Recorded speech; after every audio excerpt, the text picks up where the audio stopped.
Jean-Marie Guinard, je suis le gérant de l'entreprise qui s'appelle Aveline et Guinard, Aveline étant mon prédécesseur et Guinard mon nom que j'ai associé à celui de mon prédécesseur, entreprise de restauration de meubles. J'ai fait la reprise de l'entreprise, donc depuis, je suis à mon compte avec cette entreprise depuis mars 2008, donc quasiment 2 ans. Mon parcours est un peu atypique dans le sens où j'ai d'abord travaillé dans l'industrie pendant 20 ans, carrière industrielle. J'ai eu la responsabilité d'une grosse entreprise sur Chartres et là j'ai décidé, pour différentes raisons, personnelles surtout, mais aussi professionnelles, de donner une toute autre orientation à ma carrière. Et donc à l'époque, je voulais travailler dans le bois parce que ça faisait 20 ans que je travaillais le bois en amateur, mais je m'étais donné 3 conditions. 1, travailler chez moi. 2, à faire une reprise d'entreprise. Et 3, trouver une formation solide.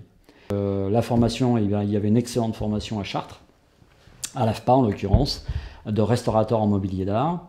Et donc je suis installé depuis 2 ans à mon compte avec un employé qui travaille avec moi. Notre activité, c'est exclusivement la restauration de meubles. Donc on ne fait pas de fabrication, on ne fait pas de négoce achat-vente. Avec 2 grands types de clientèle. D'un côté, une clientèle de marché public, essentiellement focalisée sur les églises, les cathédrales. Et d'un autre côté, toute une partie clientèle privée, donc où on va retrouver un certain nombre de meubles qu'on voit ici dans l'atelier, aussi bien des chaises, des meubles massifs, des meubles en plaquage et des meubles en marqueterie. Le chiffre d'affaires est de l'ordre de 100 000 € par an. Je dirais ce qui fait la réputation de l'entreprise, déjà c'était la réputation de mon prédécesseur, que j'ai gardé et que j'ai réussi à maintenir.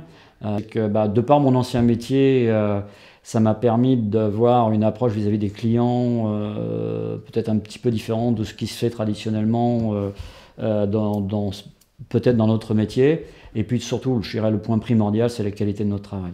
La plus belle pièce, c'est l'Arche de Gloire de Courville-sur-Eure, qui est un élément de mobilier qui fait 3 mètres de large, 12 mètres de haut, qui est très impressionnante, qui est du XVIIe siècle. Donc c'était vraiment un très très beau travail, magnifiquement sculpté.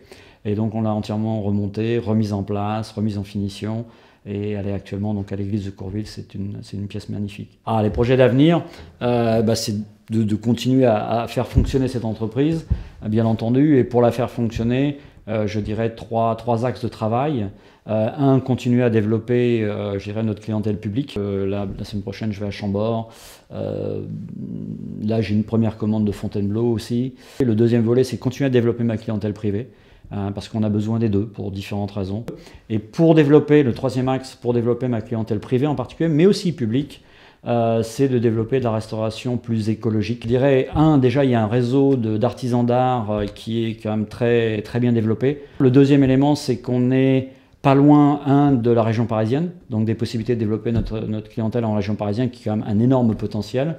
Et on n'est pas loin non plus des châteaux de la Loire. Le 3e élément, c'est qu'il y a quand même, je dirais, une volonté de soutenir les artisans d'art en Eure-et-Loire, à travers un certain nombre d'organismes, le CODEL par exemple, auquel j'ai eu un prêt à taux zéro, ce qui est quand même important parce que la trésorerie dans des petites entreprises comme la nôtre travaillant pour l'État, c'est quand même un point très sensible.